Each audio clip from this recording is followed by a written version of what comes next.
Muito bem, meus amigos, de volta aqui com mais uma análise. Agora a análise aqui do edital do vestibular, que saiu no último dia 15, tá? Eu não consegui fazer antes, mas estou trazendo aqui ainda em tempo para vocês, tá bom? Resumindo aqui as principais informações, claro que eu vou detalhar muita coisa do edital, principalmente partindo do pressuposto que muitos não fizeram vestibular, muitos de vocês são de fora do Distrito Federal, então a gente precisa detalhar algumas coisas aqui, tá bom? Primeira coisa que você precisa perceber é o seguinte: as formas de ingresso na Universidade de Brasília, você precisa lembrar lá que nós temos 50% das vagas para ingressar na universidade pelo PAS-UNB, que é um dos processos, né, que é o processo aí que você precisa ter feito a prova no primeiro, segundo e terceiro ano. E nós temos aqui o vestibular como sendo mais um desses processos.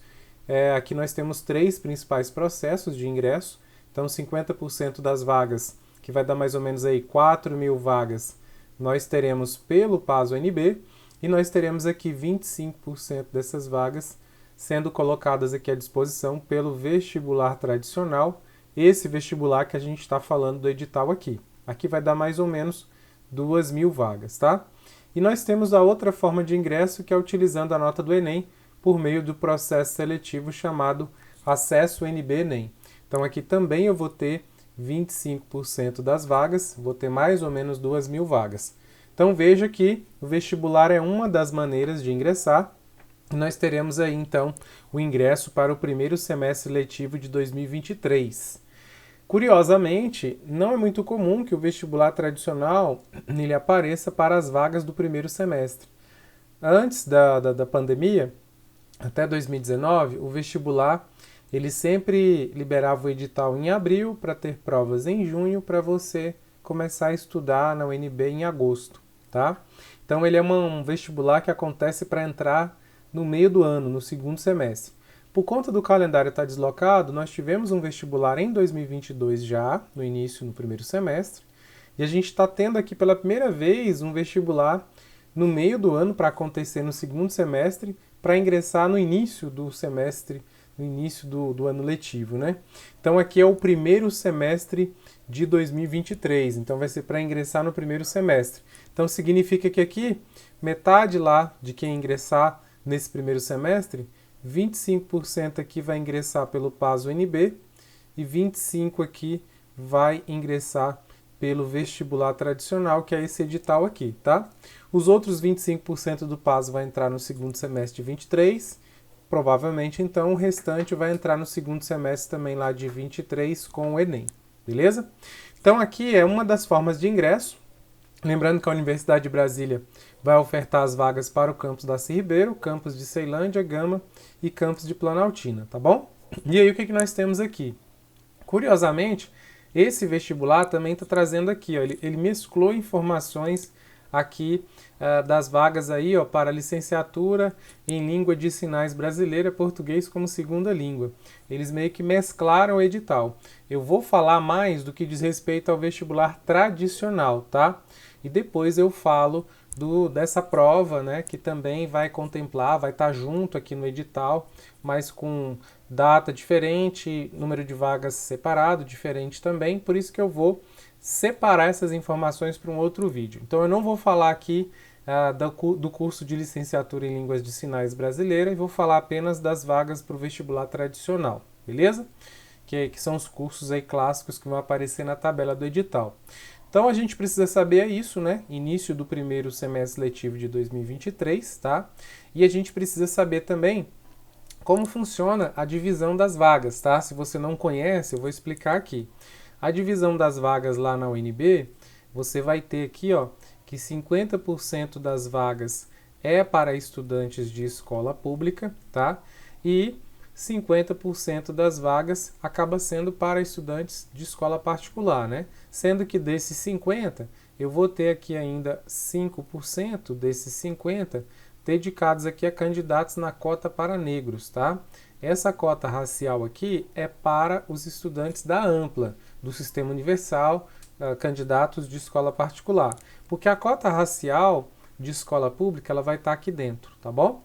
Então, quem é de escola pública só concorre com quem é de escola pública tem a cota racial de escola pública, e quem é do sistema universal escola particular concorre lá na parte de cima, também tendo aqui bem separado, né, bem delimitado aqui o quantitativo de vagas, tá bom?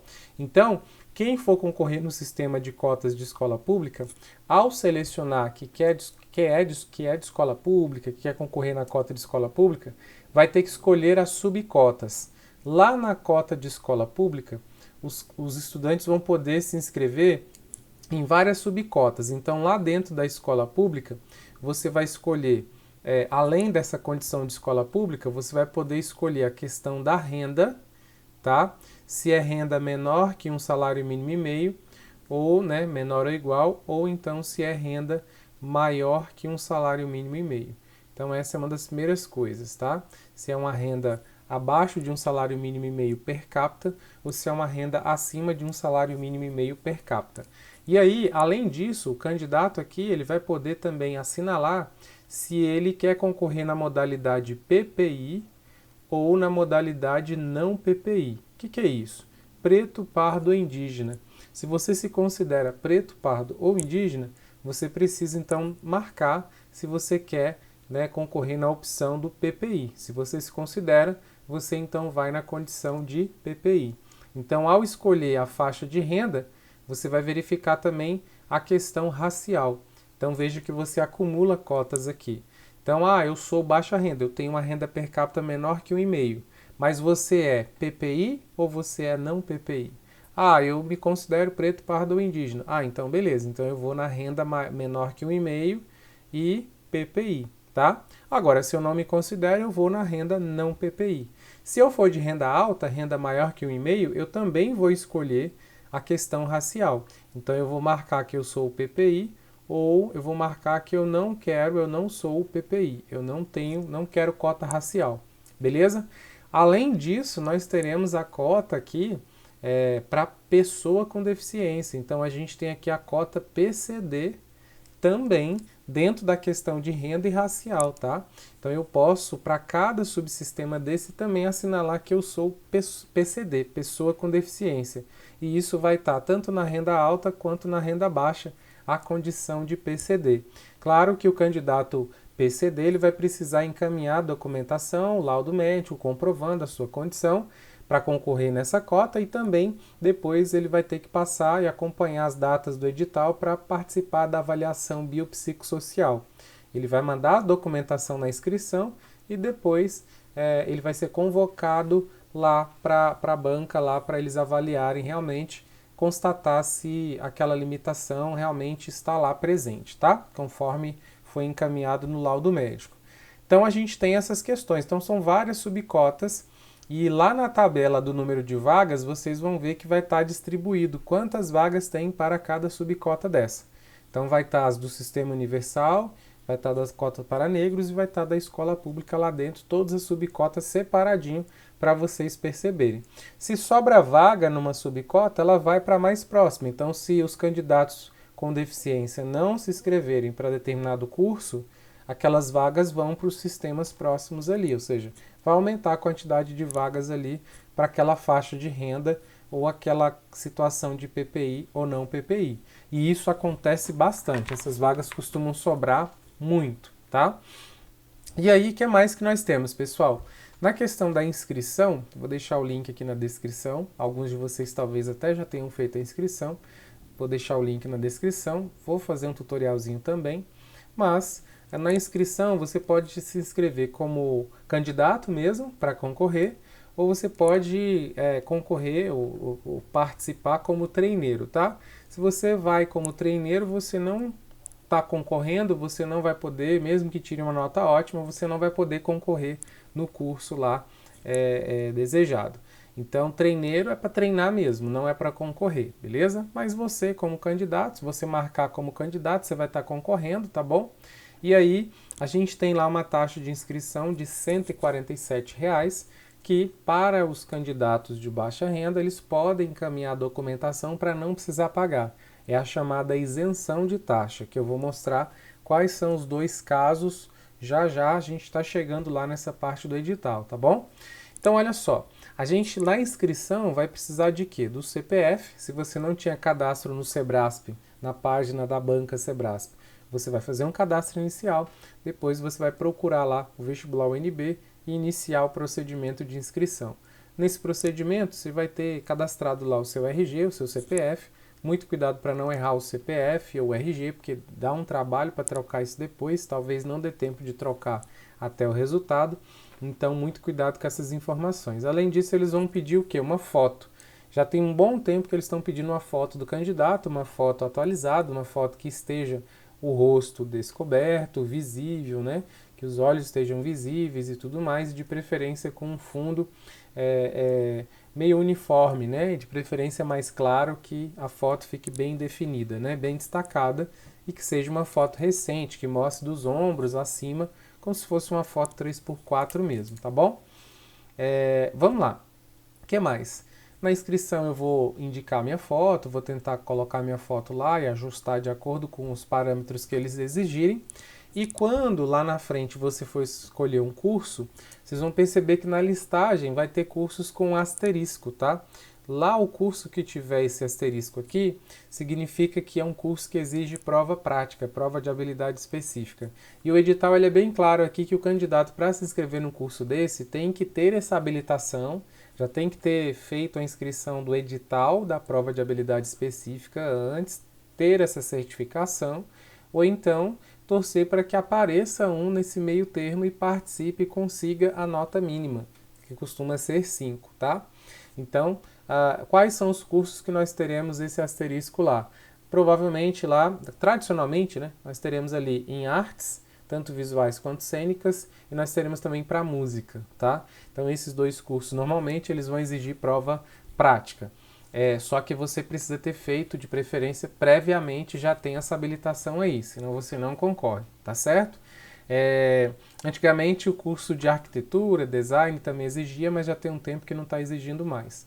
E aí, lembra que eu falei que os candidatos aí de baixa renda, candidato de escola pública ou candidato aí às vezes da escola particular com bolsa, se ele for com renda menor que um salário mínimo e meio, ele vai poder pleitear aqui a possibilidade de isenção, de não precisar pagar aqueles R$ 147.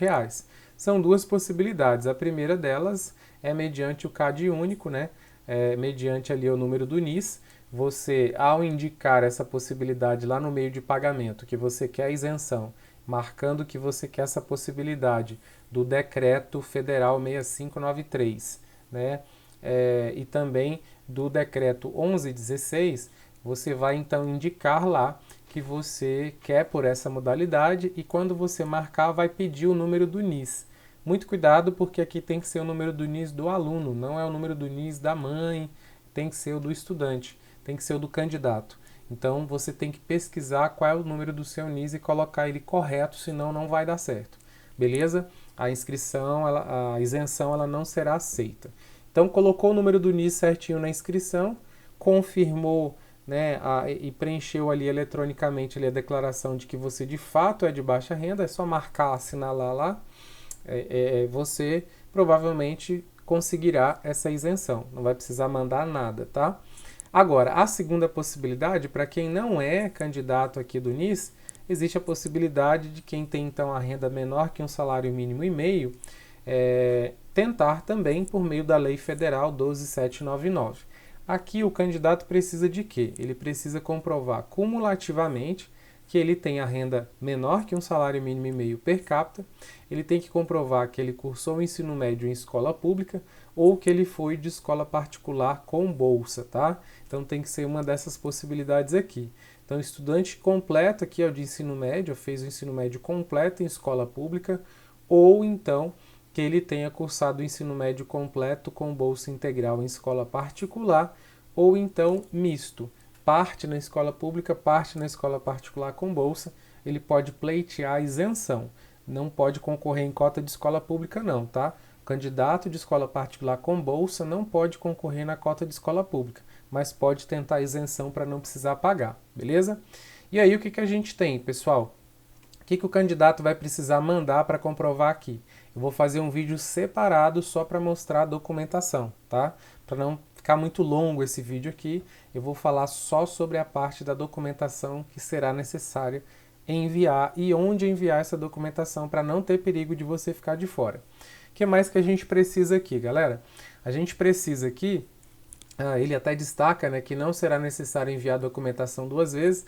Isso aqui é principalmente para os candidatos de escola pública, porque quando vocês mandarem a documentação muitas vezes para a isenção, a documentação de renda, essa documentação não precisará ser enviada novamente para comprovar a condição de aluno de escola pública de baixa renda, certo? Então não precisa mandar 2 vezes, eu vou explicar isso no vídeo de isenção, tá certo? O que mais, pessoal? A gente tem aqui ainda o seguinte, os candidatos que possuem deficiência ou os candidatos que precisam de um atendimento especial, aqui o edital ele estabelece algumas possibilidades, né? Então, na inscrição lá você vai ver que vai aparecer um monte de situação. Ele pergunta assim, você precisa de atendimento especial?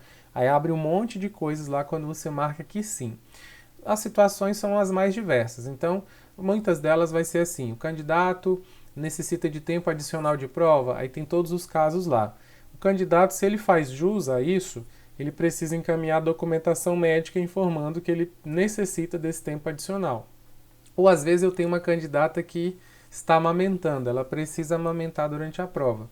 Eu tenho que indicar essa informação na minha inscrição, porque eles vão preparar ali toda a situação, todo o aparato para atender.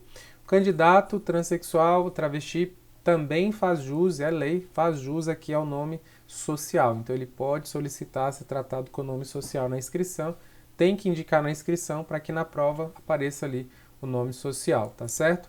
E que mais? Existe também a possibilidade de, algumas situações, o candidato ter que realizar a prova armado. Eu particularmente nunca vi essa possibilidade, tá? Mas existe uma lei que estabelece essa possibilidade. Às vezes o cara tá lá já é policial, tá no dia ali, não sei, de plantão e vai fazer a prova, nem sei se ele pode fazer uma prova estando de plantão, pode acontecer, né? Mas tem essa possibilidade aqui também, se a pessoa faz jus, tem essa possibilidade aqui e ele tem que avisar isso, tá bom? E alguma situação também por motivo de doença ou limitação física, às vezes o candidato ele precisa fazer a prova com uma prótese ou fazer a prova, tomar algum remédio durante a prova, por exemplo. Então ele precisa avisar, ele não pode omitir essa informação, porque senão não será permitido a ele, por exemplo, tomar o remédio durante a prova, ou que ele utilize aquela prótese. Por exemplo, o estudante que tem deficiência auditiva, às vezes ele vai chegar lá com o aparelho, ou ele vai querer colocar o aparelho na hora da prova. Isso não será permitido se ele não tiver avisado isso antes e encaminhado a documentação para comprovar essa necessidade. Então eles são bem rigorosos com essas coisas, e você precisa, qualquer coisa, você precisa verificar se você se enquadra e mandar a comprovação para isso, tá?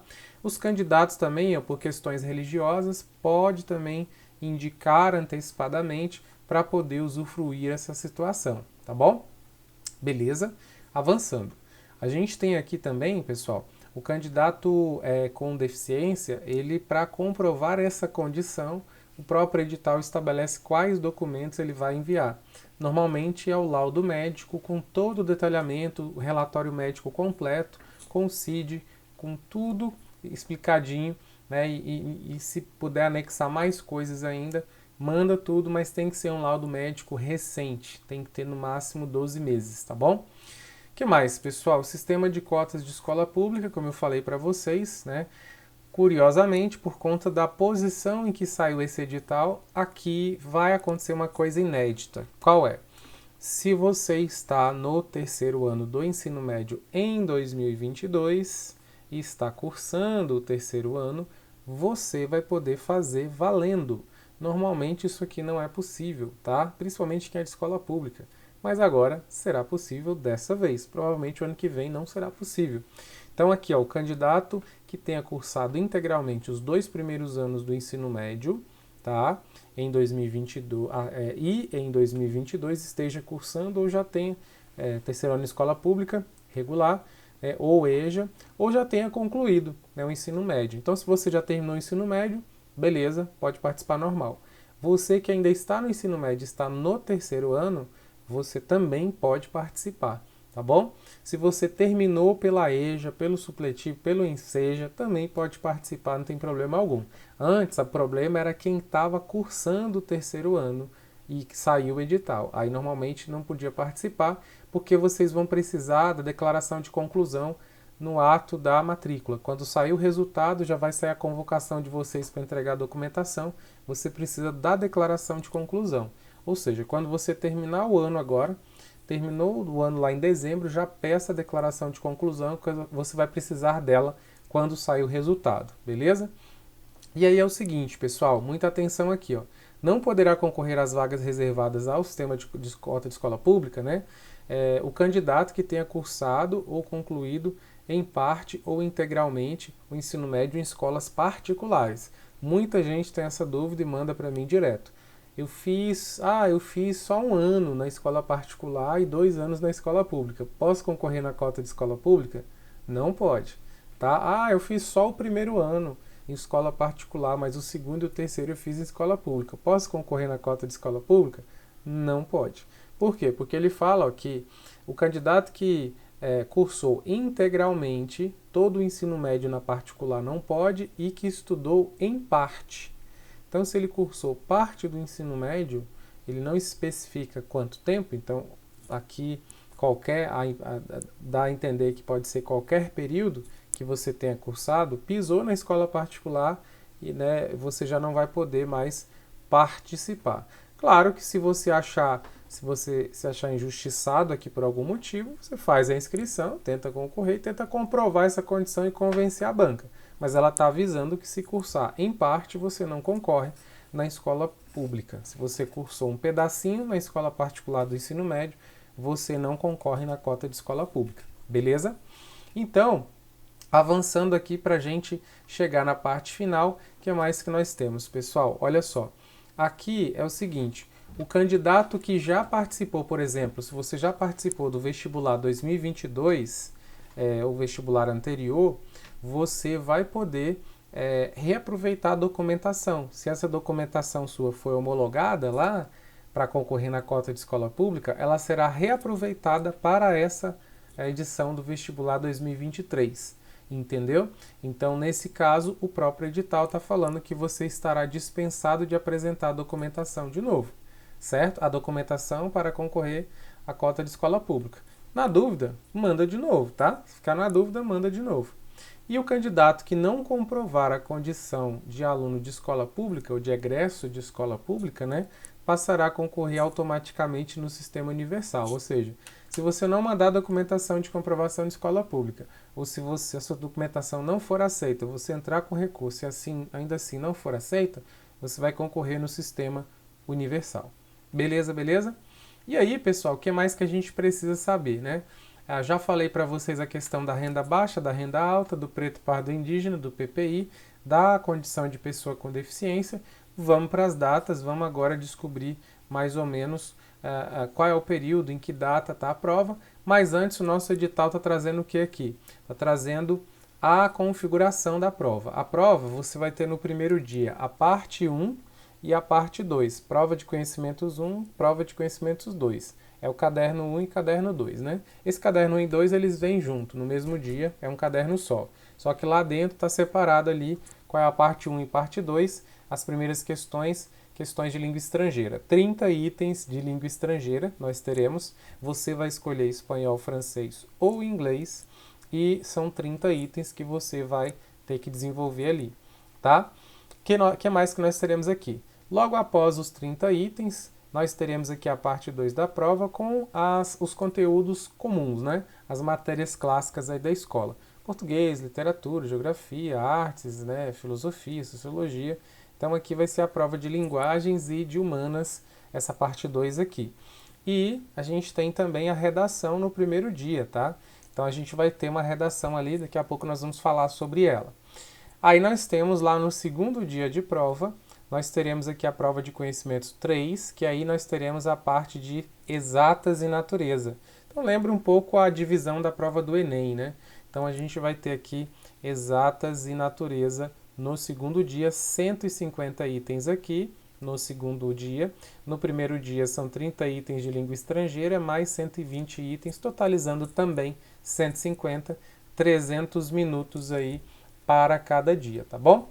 Tempo clássico ali de prova mesmo, né? Mesmo tanto ali do Enem praticamente. E aí é o seguinte, pessoal, aqui a galera pergunta muito assim, o que que cai, como é que funciona? Pessoal, a dica que eu dou para vocês é, pegue as provas do PAS UNB das últimas edições. Pegue, por exemplo, as duas últimas provas do PAS 3, prova do terceiro ano, as últimas duas edições para treinar, que você vai ver que tem uma pegada muito parecida, inclusive a prova do vestibular 2022 caiu muita obra do PAS 3, do terceiro ano. Caíram obras antigas também, das matrizes anteriores, mas eles andam colocando obras, músicas ou textos do terceiro ano, da prova do terceiro ano. Então a dica que eu estou dando para vocês é pegar as provas do PAS UNB anteriores e resolver. De quais edições? De quais etapas? Pega a prova tanto do PAS 1, quanto do 2, quanto do 3 e começa a resolver, tá? Se você pegar só do terceiro ano, você vai visualizar e revisar apenas os assuntos do terceiro ano. Então, por isso você tem que pegar as três para você ver mais ou menos o que eles gostam de cobrar no primeiro, segundo e terceiro ano.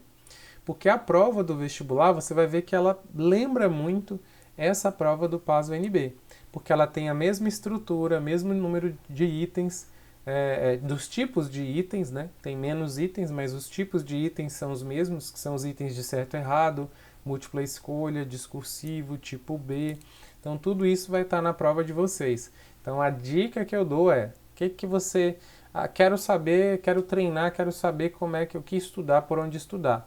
Pegue as provas do PAS para estudar. E pegue também as do vestibular. Pegue a última, pegue a prova de 2022 e dê uma olhada.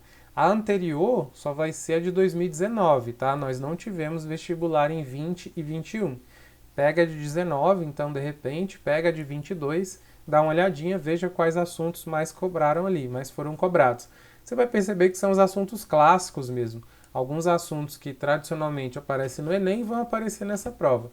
Ela vai avaliar os principais assuntos aí, cobrados em vestibulares aí, de assuntos do ensino médio, né? Só que, claro, com a pegada Sebrasp. E aí, quem já fez a prova do PAS 1, 2 e 3, talvez esteja um pouco na frente, porque já está acostumado com o estilo de prova. Quem nunca fez vai ter que treinar mais para chegar e não sofrer muito o baque do estilo de prova, tá? Mas, com certeza, vai dar certo. Beleza, mais pra frente, a prova vai ser à tarde, tá? 13 horas. E aí, lembrando sempre, caneta preta e tal. E aí os tipos de itens, né? Tipo A, B, C e D. Eu vou gravar um vídeo falando só sobre os tipos de itens, porque são os mesmos para o vestibular e para o PAS UNB. Eu já aproveito fazendo tudo num vídeo só. Vou explicar o que é um item do tipo A, mostrar item do tipo B, C e D, mostrar para vocês, tá certo? Então é um outro papo que nós vamos levar explicando isso aqui para vocês lá. O que mais que nós temos aqui? A gente tem a prova de redação, tá? A prova de redação é a redação clássica de 30 linhas, tá? Que pode ter, pessoal, olha só, ela pode ter a estrutura aqui de texto descritivo, narrativo, expositivo, argumentativo ou instrucional. Poderão ser explorados ainda o quê? Gêneros textuais como resumos, cartas, propagandas, textos informativos e argumentativos, tá? O que eu percebo muito, pessoal? Cai bastante o texto argumentativo, dissertativo, argumentativo, muitas vezes só dissertativo, às vezes eles inventam alguma moda ali, mas muitas vezes nada do que vocês de repente já não tenham visto por aí, de conseguir discorrer as 30 linhas ali, tá bom? A prova de redação, eles trouxeram uma novidade aqui, até a edição de 2019 não tinha, que era a questão de o número mínimo eles baixarem para 2 pontos, tá? A prova ela vale 10 pontos e eles colocaram aqui que um mínimo ali, uma pontuação mínima, que costumava ser 4 pontos, e eles colocaram aqui, se eu não estiver enganado, aqui, ó, eles colocaram aqui, né, o candidato vai ser eliminado se tirar menos que 2. Antes era menos que 4. A prova de redação vale 10 e eles estão colocando aqui um corte se ficar abaixo de 2. Antes era 4 pontos, tá? E aqui, pessoal, olha só, a nota da redação, ela vai envolver o quê?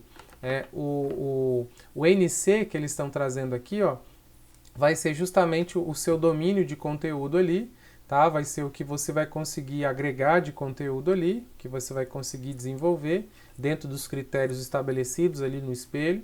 E aí eles vão subtrair isso, né? Vão descontar aqui daqui o número, o NE aqui vai ser o número de erros, ó, dividido pelo total de linhas efetivamente escritas pelo candidato. Então, assim, quanto mais linhas você escrever, provavelmente menor vai ser a penalidade de erros. Então, você precisa escrever as 30 linhas para você sofrer uma penalização menor. Essa já é a dica que eu vou trabalhando aqui com vocês, tá bom?